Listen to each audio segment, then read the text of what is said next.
Amadeus, Amadeus, Hulk out, Amadeus, Amadeus. Oh, oh, Amadeus, Amadeus, Amadeus is the Hulk. I don't know where else I can go from here on this channel. I've just made the greatest intro of all time.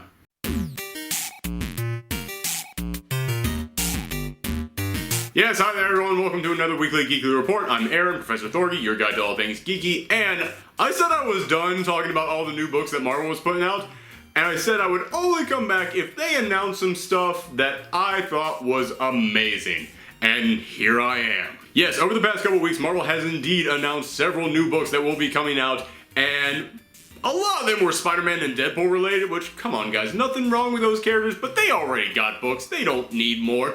But there are a couple of other ones that they announced that I do want to talk about, and the first one that I want to talk about is coming from Amy Reeder and Brandon Montclair, the guys who created Rocket Girl, which is this shirt that I'm wearing. I bought from them at Con, and they're both very nice people. And I really like Rocket Girl. I read it in single issues, and I was like, it's okay, but when it came out in trade, I was like, you know what, there's something here. There's something to this book. I'm gonna give it another shot. So I bought the trade and I read it all in one sitting, and when I read it like that, it was really good. I really enjoyed it. So I would definitely recommend that book to people. And they are going to be writing Moon Girl and Devil Dinosaur. Now, Moon Boy and Devil Dinosaur was this story created by Jack Kirby that was all about this little monkey dude and his giant red T-Rex buddy, and they went around the Savage Land, which is this land in Marvel Comics that is still like prehistoric and overrun with dinosaurs, and they just tore stuff up. There wasn't really that much of a plot to it, if memory serves me correct. But they are going to be bringing back Devil Dinosaur, and now his new partner is this teenage girl who they are describing as a young super genius, and they're just buddies and they're superheroes together, and it's like, that's adorable, that sounds amazing. And plus, I work in a comic book store, and I get a lot of parents coming in going, hey, what's good for my kid? What kind of superhero can my kid read?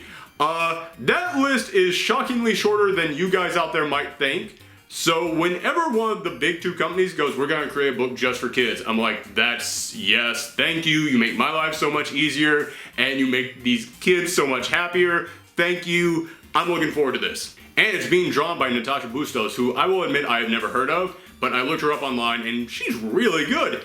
And she made her Marvel debut with the last issue of Spider-Woman, which, by the way, I love Spider-Woman. You guys need to read that book. It is so good.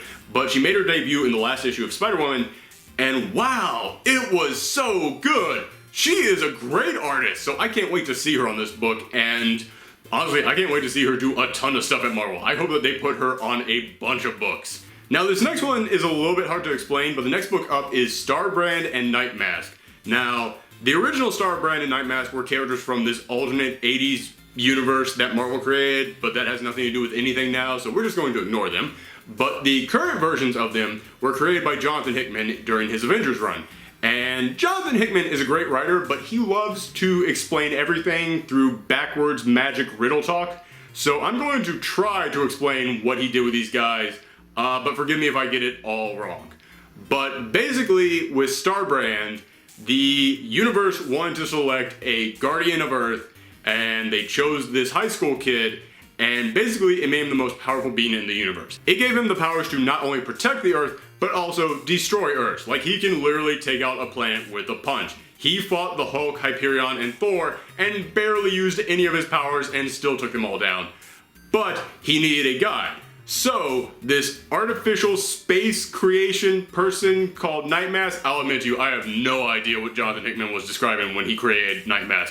But basically, he's this perfect human who hatched from a cocoon, and he's got weird energy manipulation, space powers. Like I said, really freaking confusing. But he came in and told him, listen, I'm gonna teach you how to use your powers. And the two of them became buddies, and now Nightmask is like, hey, I'm gonna try and fit in with the humans. And Starbrand's like, I'm gonna try and go back to school. And so now it's these two guys in what they're describing as like a college humor book.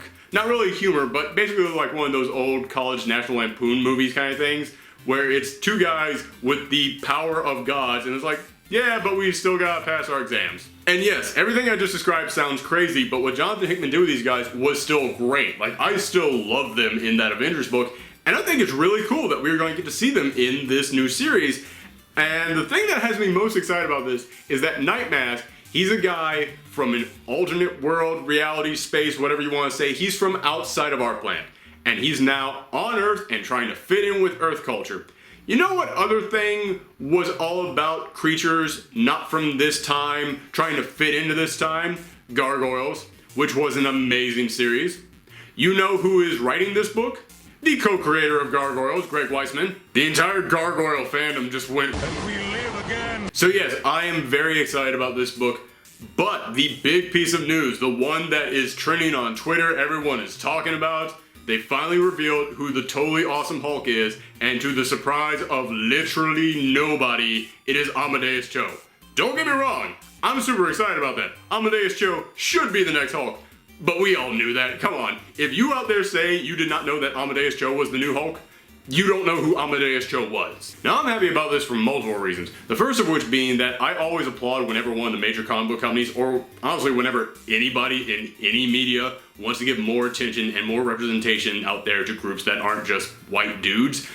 Listen, I'm a white dude, nothing against white dudes, but we got too much stuff. It's time to give up some of our stuff. We need more representation for more groups out there. And this is great. I am happy to see that Marvel is doing this. Plus, ever since I started doing these videos about the new Marvel books, I've actually gotten multiple comments from multiple different people saying Marvel needs more representation from Asian men. Amadeus Cho is now the Hulk. That's pretty good, or at least, it's a good start. The next reason that I'm happy about this is because I work in a comic book store, and the sales on Hulk have not been good.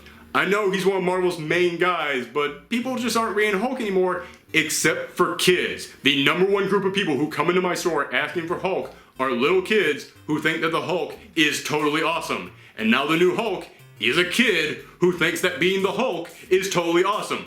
This is the perfect person to choose to be the Hulk. Marvel knows its audience. And the other reason why I'm so happy about this is because the new Hulk is not Bruce Banner.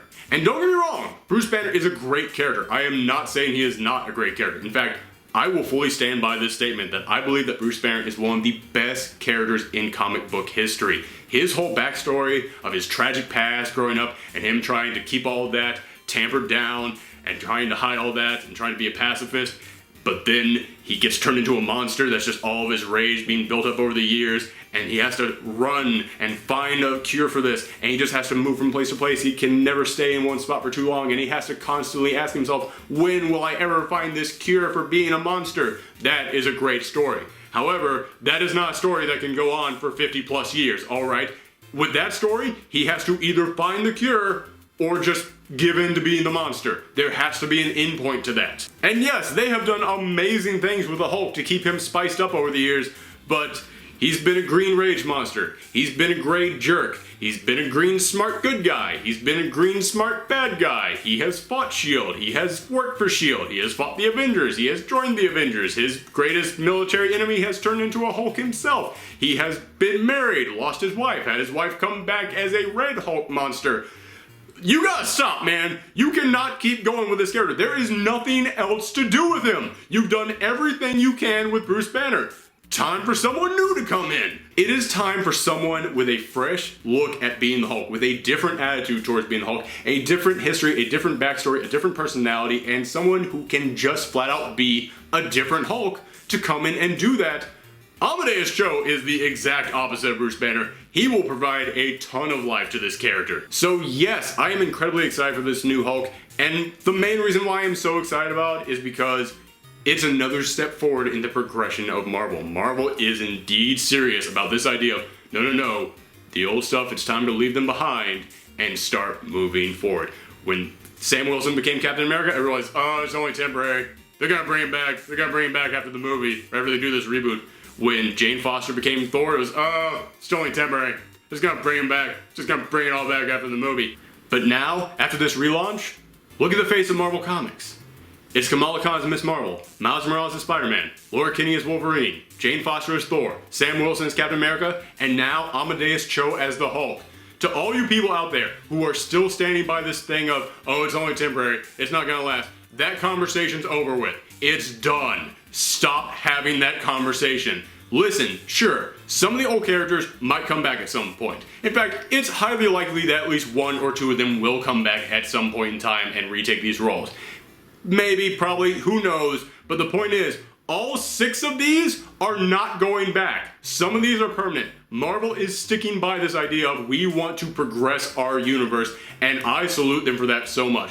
I have gotten multiple asks on Tumblr from people saying, how can you be so positive about the progression of comics when there are so many mistakes that are made? Yes, mistakes will always be made. There is no way that any of these companies are going to instantly just flip a light switch and go, oh, now everything is fixed forever and permanent. There will be mistakes. But Marvel, despite all the mistakes they made, are still like, no, keep progressing forward, keep progressing forward. That's what gives me hope in this. So thank you, Marvel. Although Marvel, I will say, you could stand to do a little bit better with your LGBTQ community. I mean, I think Angela is the only character you have with a book out right now. So, you know, Iceman, maybe? Come on. Just saying. Miss America Chavez? You could give someone a book. Now that DC also hasn't been progressing their universe forward, the DCU is actually pretty darn good. And I'm going to talk about that in a future video. So if you want to hear me talk about that, then click that subscribe button right there and come back in a few weeks when I discuss them. Also, if you want to follow me on other forms of social media, follow me on Twitter and Tumblr, right there. If you want to get in touch with me, that's definitely the best way to do it because YouTube is doing this weird thing where it no longer tells me when I have asked. Whatever, that's aside the point. But if you like this video and you want to see some more stuff from me, then go ahead and click on that right there. That is a link to the playlist where I talk about all the new titles that Marvel has already announced. Also, right now, we're in the middle of crossover week on my channel, so if you want to click right there, that's a video that I did about my top 10 favorite video game crossovers of all time. So, I think it's fun. Check it out. But thank you guys so much, and come back next time. I'm shrinking. Shrinking. Oh, Amadeus.